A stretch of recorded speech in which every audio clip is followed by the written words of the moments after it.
Assalamualaikum warahmatullahi wabarakatuh. Perkenalkan, saya Chandra Reza Permana dengan NIM G0023039 dari kelompok A6. Pada kesempatan kali ini, di video ini, seperti biasanya saya akan menjelaskan sedikit mengenai beberapa materi anatomi yang akan dijelaskan secara lebih rinci di beberapa waktu ke depan. Nah, pada kali ini kita akan membahas mengenai beberapa skenario. Nah, skenario yang pertama ini, ada seorang anak bernama Dennis ini yang dia sempat terjatuh saat melewati tangga dan kepalanya sempat terbentur. Nah, setelah itu dia mengeluhkan beberapa keluhan seperti sulit menggerakkan tangan, wajah, hingga tidak bisa merasakan nyeri maupun suhu.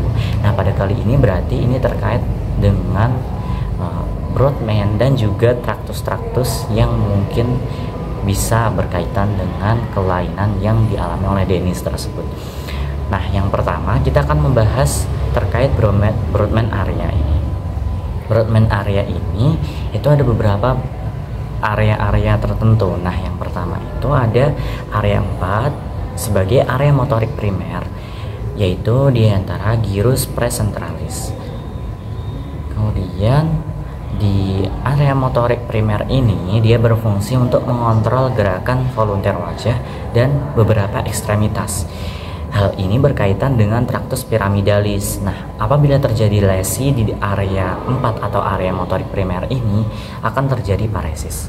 Nah, kemudian di area 6 itu adalah area motorik sekunder, tepatnya di gyrus postcentralis. Nah, motorik sekunder ini fungsinya untuk mengendalikan gerakan volunteer. Nah, berkaitan dengan traktus yang ekstrapiramidalis, berbeda dengan primer yang piramidalis tadi. Nah, apabila terjadi lesi di sini akan menyebabkan apraksi. Nah, kemudian di area selanjutnya yaitu di area angka 3, 1 dan juga 2 merupakan area sensorik primer. Nah, area sensorik primer ini berfungsi untuk mengenali sumber, kualitas maupun kuantitas dari suhu, nyeri maupun laba tekan. Kemudian ada area 43 yaitu area gustatorik. Area gustatorik ini berfungsi untuk mengenali rasa melalui indera pengecapan yaitu lidah. Kemudian ada area 44 dan juga 45 yang merupakan area bicara motorik atau area Broca. Nah, area bicara motorik ini berfungsi untuk mengontrol aspek bicara motorik. Sedangkan untuk area bicara sensorik ada di area 39, 40 dan 22 atau disebut juga area Wernicke. Area Wernicke. Nah, berfungsi untuk apa? Berfungsi untuk mengolah dan memahami, juga menginterpretasi bahasa baik secara lisan maupun secara tulisan. Nah, contohnya itu jika terjadi lesi pada area Broca atau bicara motorik, itu akan menyebabkan seseorang itu memahami isi pembicaraan, namun dia tidak bisa memberikan respon atau afasia motorik jika terjadi lesi. Nah, jika lesinya terdapat pada area Wernicke, itu akan menyebabkan dia tidak bisa memahami isi pembicaraan, namun dia dapat berbicara, sehingga responnya itu tidak selaras dengan pembicaranya. Nah, kemudian ada area auditori primer di 41 dan 42. Nah, auditori primer ini merupakan kemampuan untuk menerima rangsang suara, dan bila terjadi lesi akan menyebabkan penurunan pendengaran.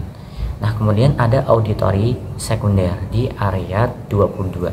Area 22 ini auditori sekunder berfungsi sebagai tempat area interpretasi dan juga untuk mengasosiasi pendengaran.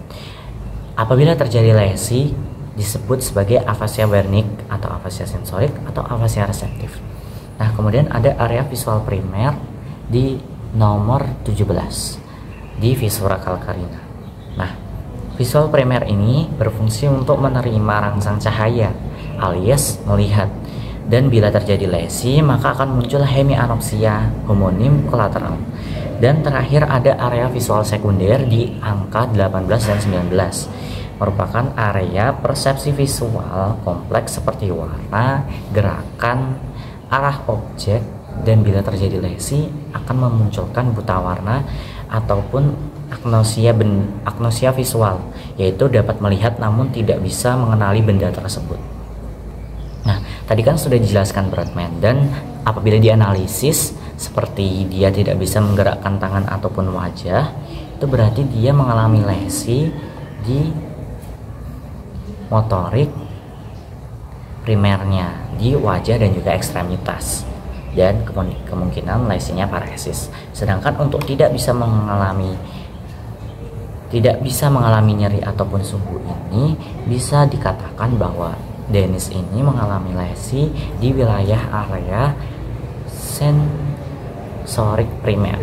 Dia tidak bisa mengenali kuantitas ataupun kualitas dari suhu, nyeri maupun raba tekan. Nah, itu merupakan area Brodmann, penjelasan area Brodmann. Nah, selanjutnya kita akan menjelaskan traktus piramidalis dan traktus ekstrapiramidalis yang sudah sedikit disinggung tadi di motorik primer dan motorik sekunder. Nah, area motorik primer dan sekunder itu kan beda-beda. Kalau area motorik primer itu traktus piramidalis, kalau motorik sekunder traktus ekstrapiramidalis. Sebenarnya mereka apa sih? Oke, kita jelasin dari traktus piramidalis. Traktus piramidalis ini merupakan jaras dari area motorik primer. Tadi sudah jelaskan dari motorik primer, dari area 4 dan juga area 6 Brodmann. Nah, dia itu berjalan menuju ke medula spinalis dan akan berakhir di cornu anterior medula spinalis. Nah, saat melewati decussatio piramidalis, traktus piramidalis itu ada dua, ada yang menyilang ataupun ada yang tidak menyilang. Nah, yang menyilang ke arah kontralateral itu disebut traktus corticospinalis lateralis. Sedangkan yang tidak menyilang itu disebut traktus corticospinalis anterior. Corticospinalis ini merujuk kepada piramidalis. Jadi corticospinalis itu sama dengan piramidalis. Nah, lalu sedangkan untuk traktus ekstrapiramidalis ini itu berfungsi sebagai pengendali aktivitas motorik yang dicetuskan oleh korteks motorik cerebri dan traktus piramidalis. Dia berfungsi sebagai menunjang fungsi traktus piramidalis. Jadi dia menunjang traktus piramidalis tadi. Nah, traktus ekstrapiramidalis ini terbagi menjadi 4, yaitu traktus vestibulospinalis yang berfungsi sebagai keseimbangan dan tonus otot, kemudian traktus reticulospinalis ventrolateral yang berasal dari pons, kemudian traktus reticulospinalis lateralis yang berasal dari medula oblongata, dan traktus tectospinalis yang berasal dari mesencephalon menuju ke medula spinalis. Nah, itu tadi penjelasan traktus piramidalis dan traktus ekstrapiramidalis. Nah, selanjutnya ada skenario, yaitu seseorang mengalami penglihatannya terganggu, yaitu mengalami gangguan penglihatan setelah dia terkena stroke, dan pasien juga tidak bisa mendengar. Nah, di sini yang perlu untuk diperhatikan terlebih dahulu yaitu mengenai anatomi dari encephalon. Nah, anatomi dari encephalon saat fase embriologi ini dia terbagi menjadi 3 bagian. Ada prosencephalon, mesencephalon, dan rhombencephalon. Prosencephalon itu terdiri dari telencephalon dan diencephalon, sedangkan mesencephalon itu ada midbrain. Sedangkan untuk rhombencephalon terdiri dari cerebellum, pons, dan medula oblongata.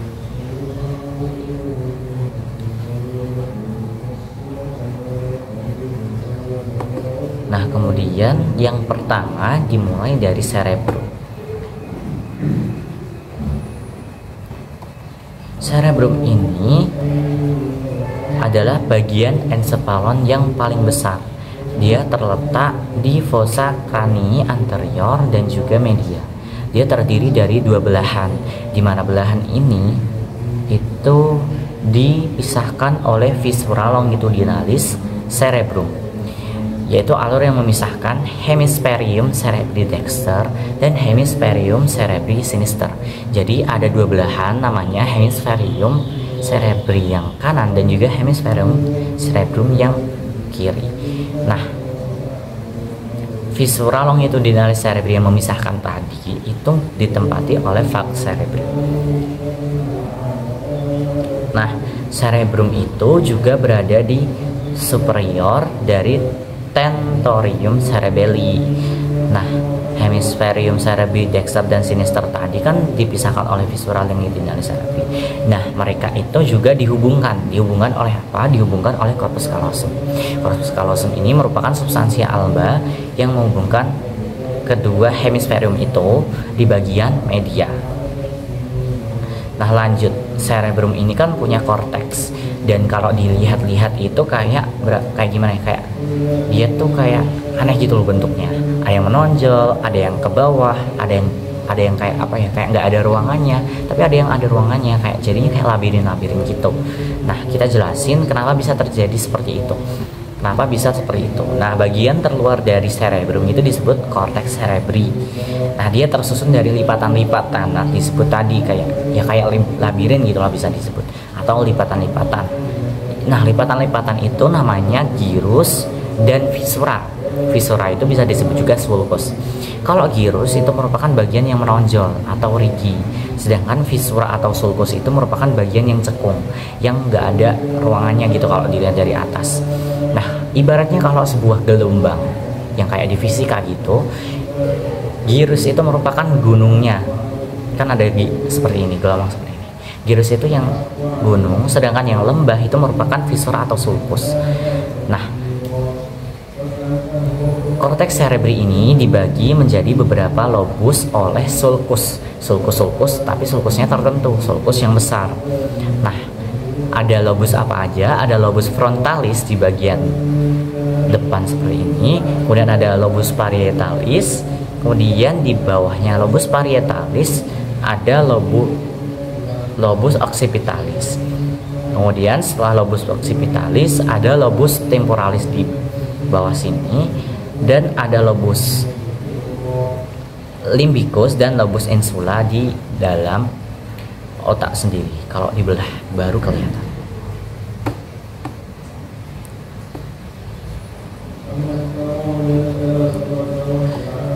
Nah, bisa dilihat di sini kalau si lobus yang limbicus itu hanya bisa dilihat kalau dibelah gitu. Nah, ada sulcus ataupun viscera yang merupakan utama gitu di dalam otak korteks. Yang pertama ada sulcus centralis atau viscera Rolandi biasa disebutnya, tapi biasa lebih disebut sulcus centralis. Dia merupakan sulcus di antara gyrus precentralis dan postcentralis.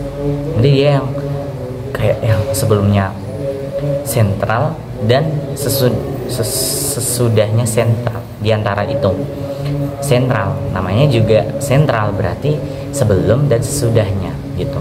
Ada gyrus. Nah, gyrusnya yang sebelum itu precentralis, kalau yang sesudah itu gyrus postcentralis.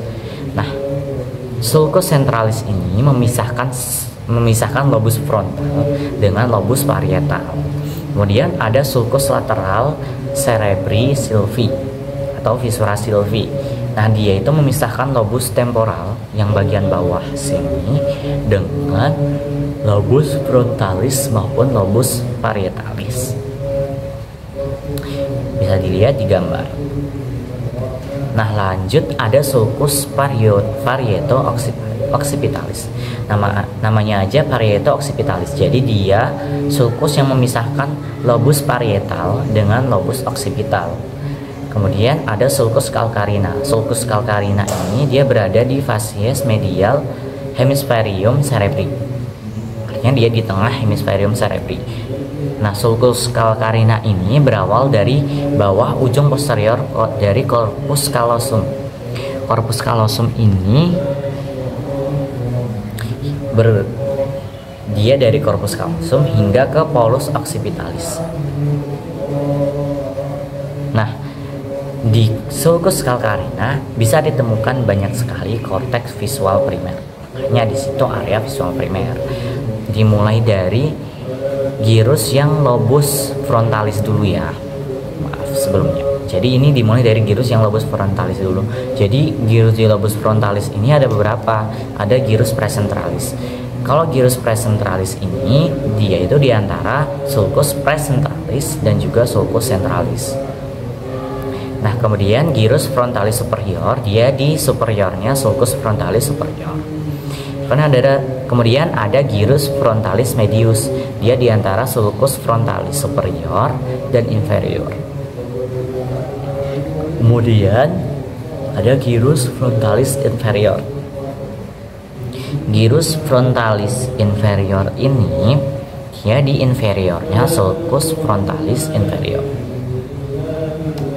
Lalu lanjut ke gyrus di sulcusnya lobus temporalis. Di lobus temporalis ini ada gyrus temporalis superior.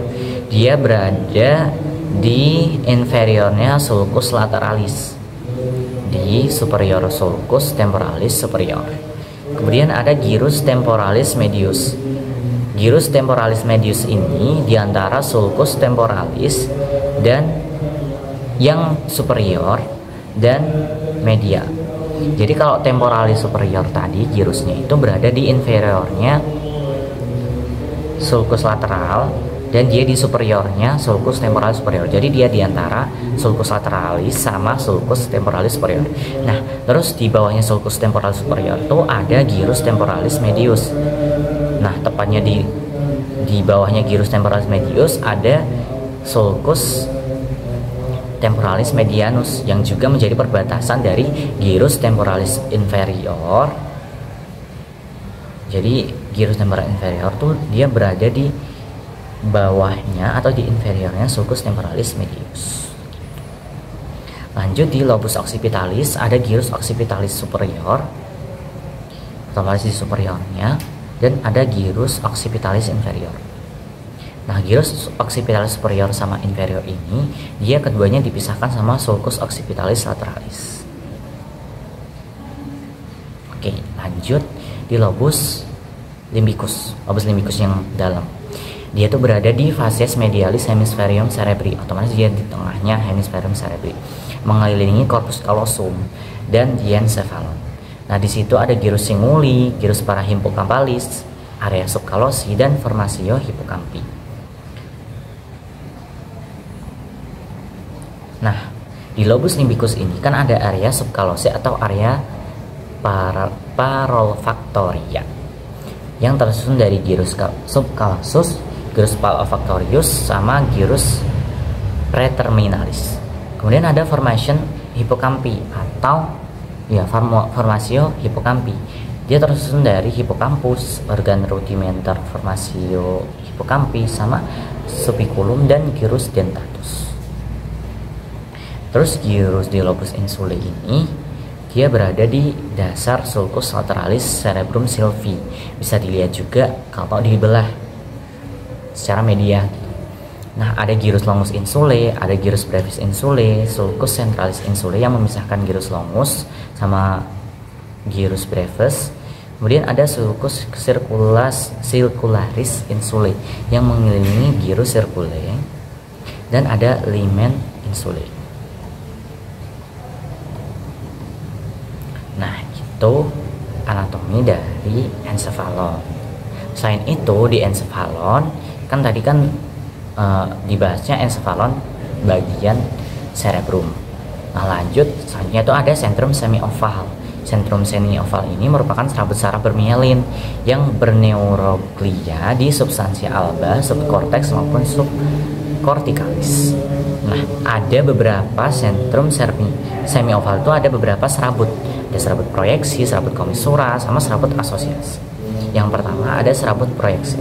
Serabut proyeksi ini merupakan serabut saraf aferen dan eferen yang berjalan dari korteks cerebri menuju ke brainstem ataupun sebaliknya dari brainstem ke korteks cerebri. Nah, ada beberapa struktur di serabut proyeksi ini. Ada kapsula interna, corona radiata, sama radiatio optica. Kapsula interna ini merupakan kumpulan serabut aferen yang berasal dari korteks cerebri.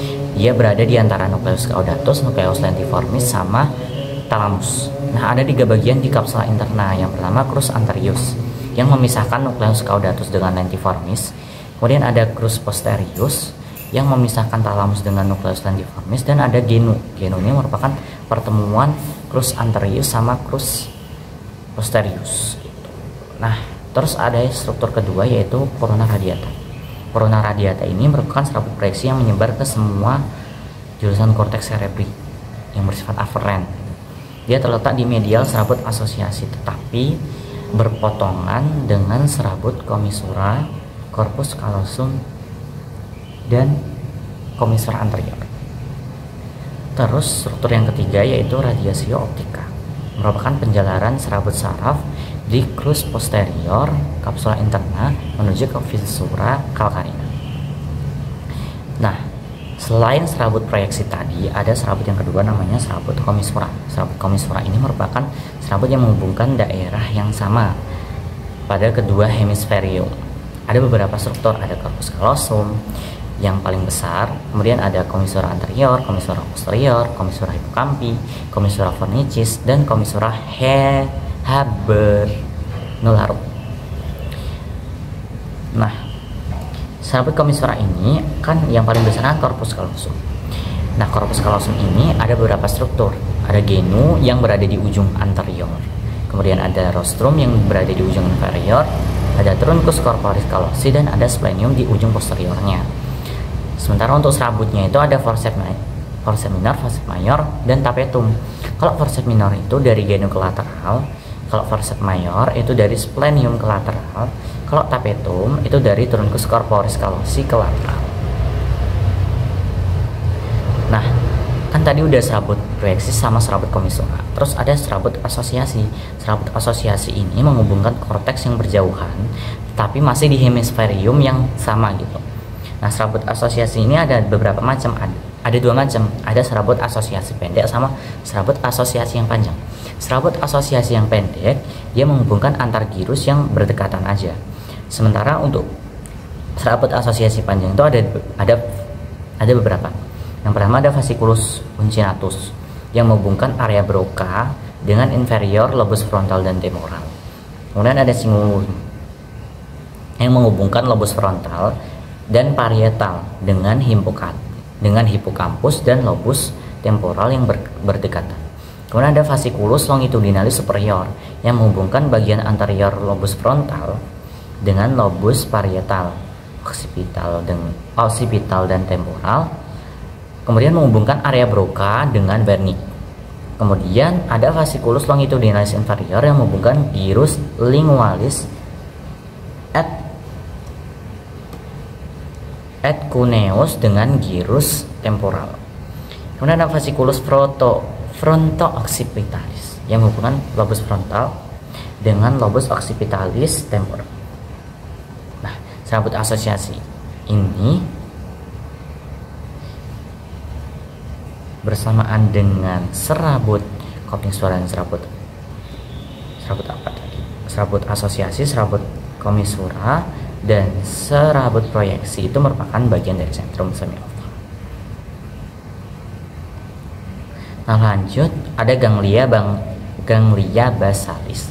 Ganglia basalis ini atau nucleus basalis merupakan sekelompok substansia grisea atau nukleus yang terletak di central hemispherium cerebri atau di antara talamus dengan substansia alba dari hemispherium cerebri.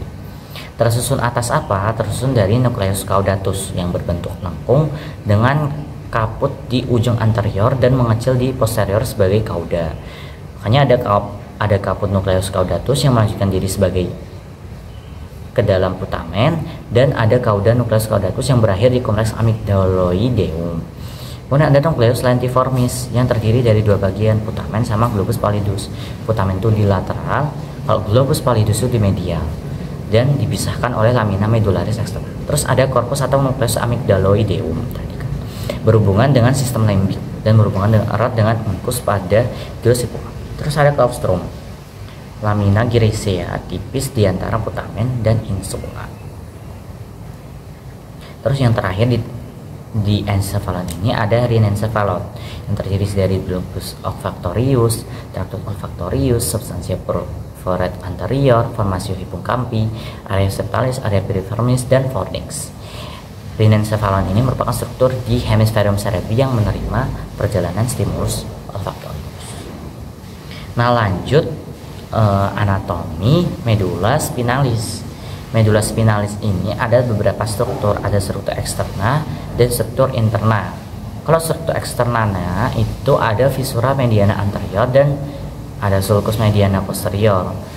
Ada lagi sulcus anterolateralis, yaitu tempat keluarnya radix anterior, radix afferent ataupun radix motorik, dan ada sulcus posterolateraalis yang tempat keluarnya dari radix posterior atau radix afferent atau radix sensorik. Sementara untuk struktur interna medula spinalis sendiri itu ada substansia alba sama substansia grisea. Substansia alba ini dia warnanya putih karena isinya itu sahabat saraf yang terselubung mielin. Dan substansia alba ini dibagi menjadi 3 bagian, ada funiculus anterior, funiculus lateral, dan funiculus posterior. Sedangkan substansia grisea itu beda sama substansia alba yang warnanya putih. Sedangkan substansia grisea ini warnanya abu-abu, dia karena dominasi oleh badan sel saraf gitu. Di tengahnya itu ada kanalis centralis yang nanti itu bakalan terisi LCS sehingga ke ventriculus terminal.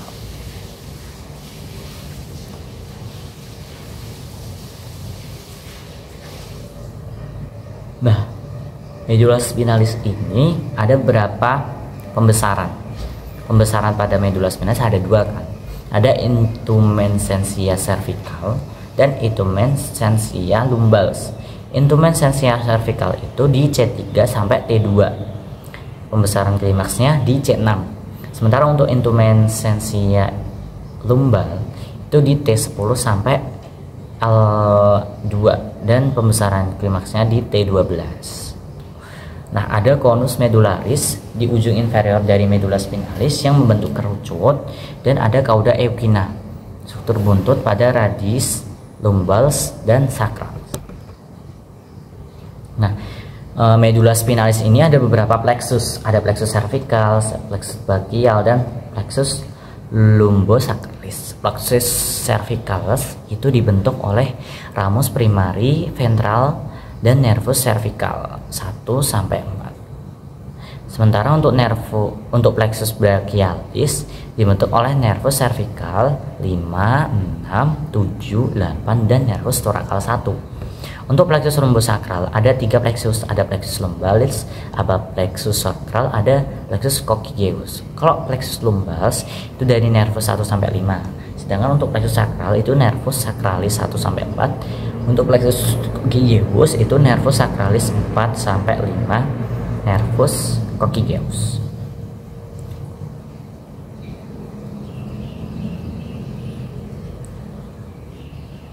Nah, terus ada tractus ascendens dan descendens.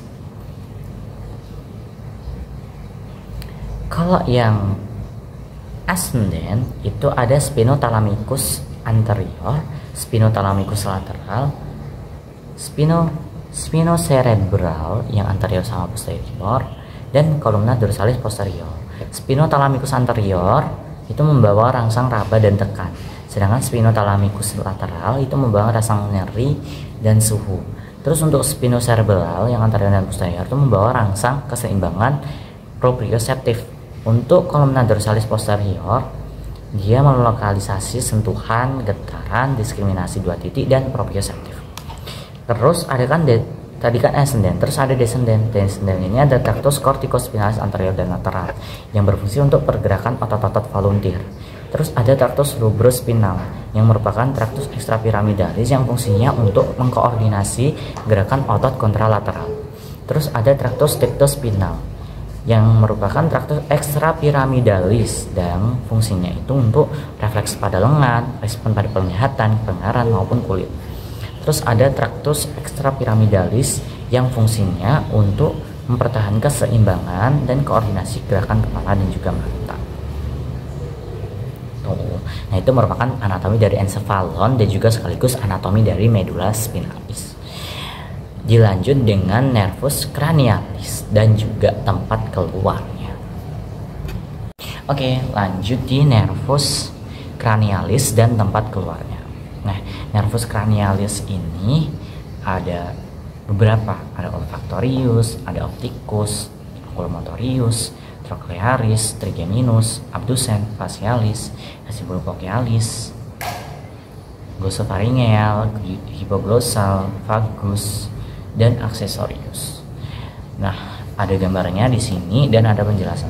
Ada gambarnya di sini, bisa dilihat letak-letaknya di sini. Yang paling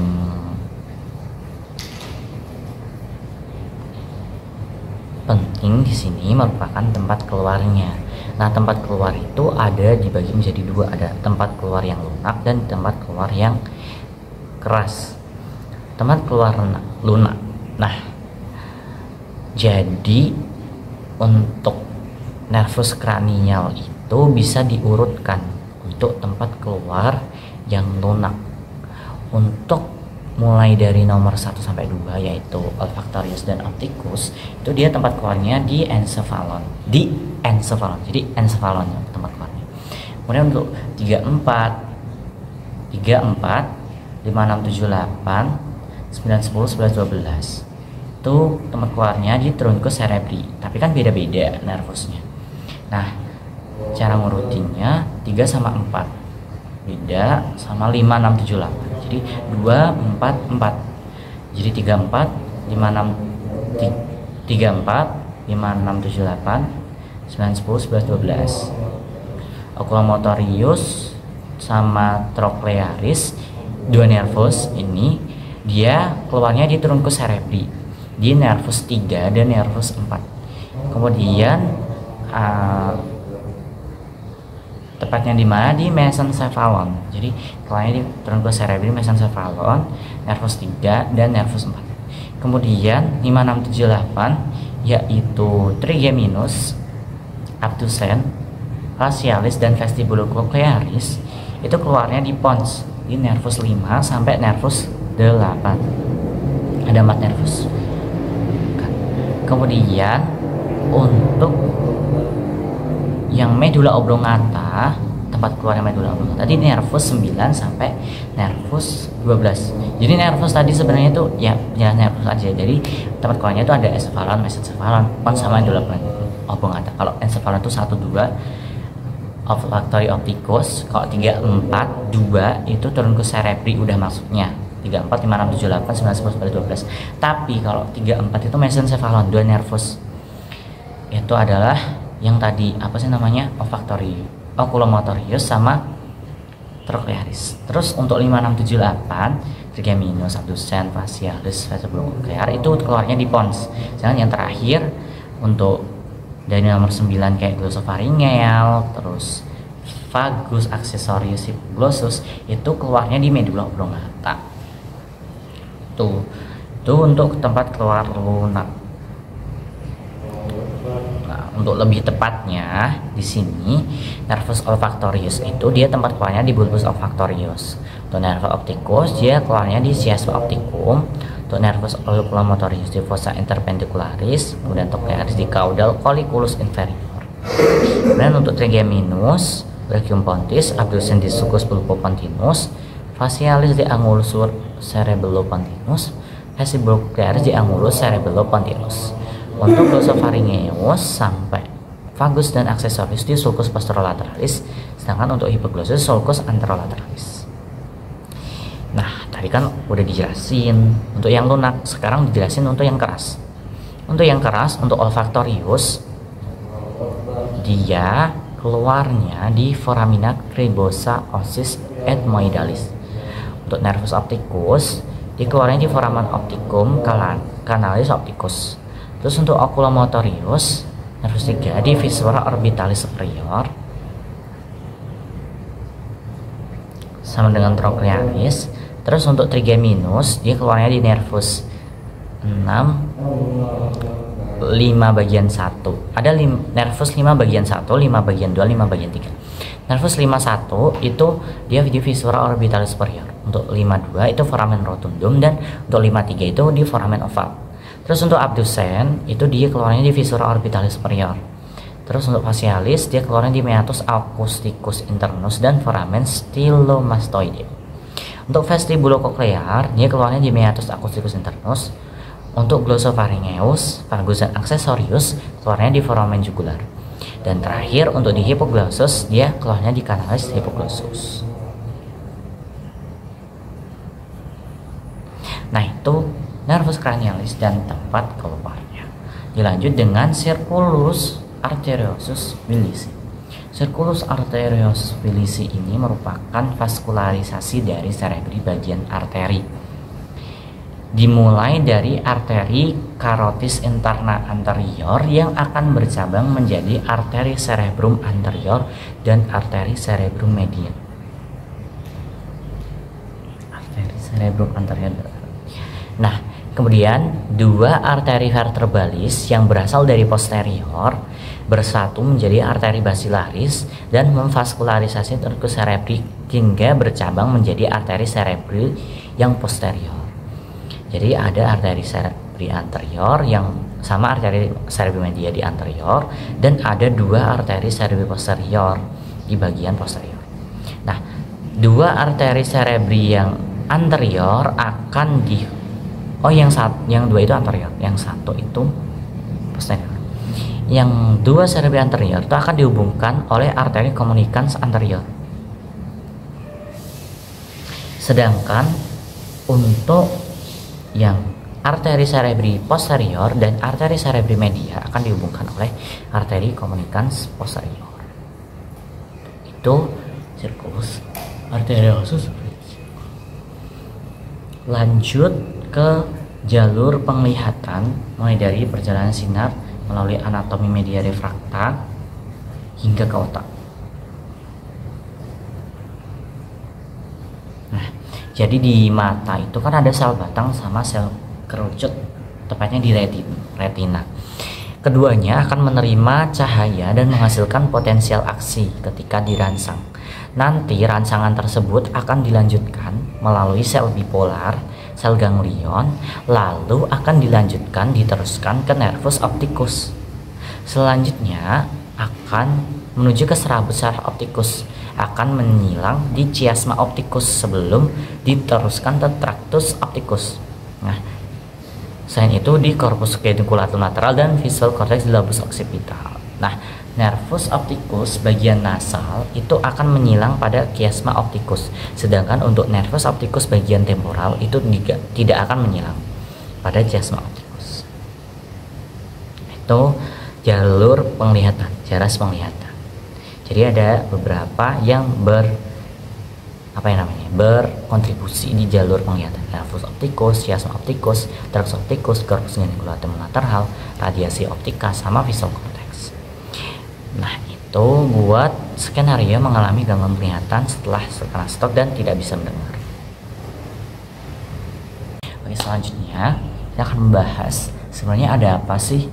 Ada apa aja otot yang inervasi otot yang ada di bola mata kita yang menyebabkan bola mata kita bisa bergerak gitu, ke atas, ke samping, ataupun kemana gitu. Dan ada saraf simpatis dan parasimpatis. Apa keduanya perbedaannya? Kemudian apa sih fungsi dari saraf kranial? Mulai dari otot yang ada di bola mata. Nah, otot di bola mata ini yang pertama ada musculus levator palpebra yang superior. Dia gerakannya berfungsi untuk mengangkat palpebra superior. Jadi dia memungkinkan untuk palpebra superior bisa terangkat. Nah, kemudian ada obliquus superior. Dia memungkinkan untuk pergerakan abduksi, depresi, dan juga rotasi medial. Nah, kalau levator palpebra yang superior tadi itu inervasinya oleh nervus 3. Kalau yang obliquus superior ini oleh nervus 4. Kemudian ada obliquus inferior, rectus superior, rectus inferior, dan rectus medialis. 1, 2, 3, 4. Nah, 4 ini itu berasal inervasi dari nervus 3, tapi gerakannya beda-beda. Kalau obliquus inferior itu untuk abduksi, elevasi, dan rotasi lateral, sedangkan untuk rectus superior itu untuk adduksi, elevasi, dan rotasi medial. Terus untuk rectus inferior itu untuk adduksi, depresi, dan rotasi lateral, dan untuk rectus medial itu untuk abduksi. Yang terakhir ada rectus lateralis yang diinervasi oleh nervus 6 yang berfungsi untuk abduksi. Nah, bisa dilihat lebih jelas nanti di gambar gambarnya. Ada kok, nanti ada gambarnya. Nah, lanjut yaitu perbedaan saraf simpatis dan parasimpatis. Nah, saraf simpatis dan saraf parasimpatis ini ada beberapa perbedaan. Yang pertama, distribusi. Distribusi simpatis itu torakolumbal, sedangkan untuk parasimpatis itu kraniosakral. Kemudian keduanya ini memiliki panjang akson yang berbeda. Kalau simpatis, neuron preganglionik memiliki akson yang pendek dan neuropostganglionik yang aksonnya panjang. Sedangkan parasimpatis itu kebalikannya. Kalau preganglionik di simpatis itu aksonnya pendek, sementara kalau parasimpatisnya preganglioniknya itu panjang. Kalau di postganglionik di simpatis itu panjang, kalau di parasimpatis postganglionik itu pendek. Gitu, berkebalikan. Jadi kalau simpatis preganglionik pendek, postganglionik panjang. Kalau di parasimpatis itu preganglionik panjang, postganglionik pendek. Terus untuk neurotransmitternya di simpatis neuron preganglionik itu melepaskan asetilkolin atau ACH. Sedangkan untuk neuron postganglionik mengeluarkan norepinefrin. Kalau di parasimpatis mau preganglionik ataupun postganglionik itu keduanya melepaskan asetilkolin atau ACH. Terus untuk efek fisiologis simpatis dan parasimpatis itu, untuk simpatis itu fight or flight. Sementara untuk parasimpatis dia itu rest and digest. Jadi read and take up gitu. Jadi kayak waktu membaca BAB, terus untuk istirahat, saat istirahat. Sedangkan untuk yang simpatis itu fight or flight, jadi dia bekerja atau tidak sama sekali gitu. Nah, itu perbedaan simpatis dan parasimpatis. Lanjutkan dengan modalitas saraf kranial atau fungsi saraf kranial. Oke, kita bahas.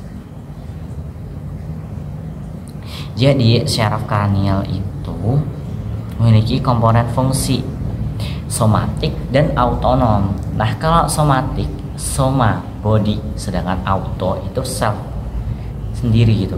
Nah, kalau somatik itu yang berhubungan dengan inervasi sistem, sedangkan kalau autonom itu organ visceral. Nah, kalau somatik itu bukan sistem dong, tapi sistem muskuloskeletal integumen. Jadi muskuloskeletal integumen. Kalau yang autonom itu visceral, organ dalam. Sedangkan kalau somatik itu kayak yang bisa di muskuloskeletal integumen gitu.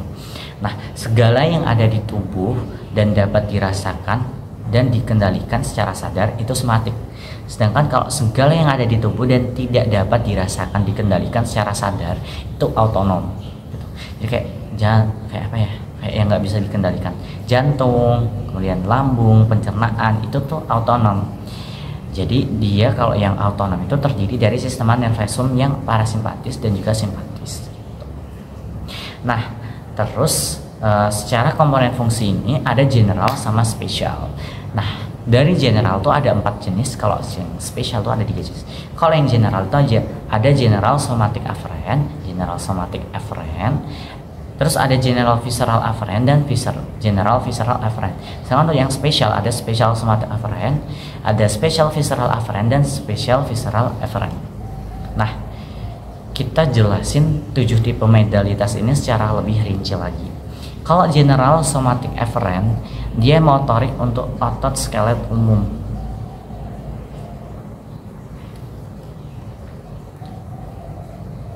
Jadi kalau yang spesial itu yang nggak bisa kayak general itu bisa dirasakan di organ lain, bisa dilakukan organ lain.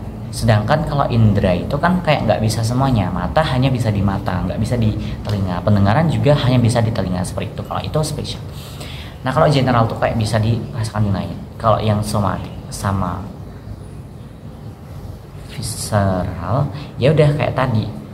Kalau somatik itu yang muskuloskeletal integumen, kalau visceral itu organ dalam. Oke, lanjut. Kalau GSA, general somatic afferent, itu motorik untuk otot skelet umum.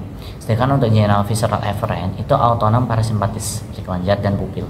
Untuk special visceral afferent itu motorik untuk otot skelet yang berasal dari branchial arch seperti otot penyungunya, mimi, musculus sternocleidomastoideus dan musculus trapezius, sama otot laring dan faring. Dan untuk general visceral afferent itu sensorik umum pada organ visceral, nyeri, suhu, raba dan juga tekan. Untuk special visceral afferent itu sensorik untuk indera khusus derivat gastrointestinal seperti penciuman dan pengecapan, dan ada hubungannya dengan makan-makan untuk pencernaan. Sementara untuk GSA general somatic afferent itu sensorik untuk tubuh seperti nyeri, suhu, raba dan tekan. Untuk SSA special somatic afferent itu sensorik untuk indera khusus dari tubuh, jadi visual, keseimbangan, pendengaran, dan tidak ada hubungannya dengan makan gitu. Itu modalitas